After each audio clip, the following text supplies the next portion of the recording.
Morning! Ito na yung ating gawing punla na patola. Check out natin kung matured na ba talaga kasi nga dry na eh. So ang ating gagawin ay balatan natin. Ayan o. Kailangan nating tanggalin na yan. Baka kasi tutubo dito. Tapos ipa-dry na lang natin sa labas. Pwede pa lang gawing scrub ito eh. Double purpose ang ating pwedeng magawa dito.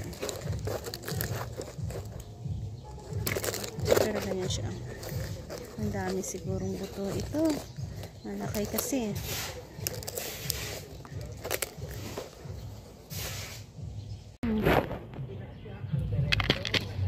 Easy lang batanggalin.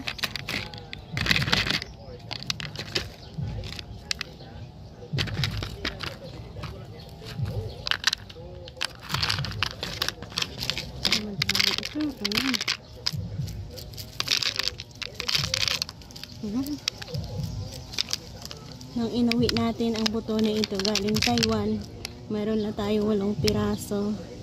So yan, sobrang dami oh. Siguro abot ito 100.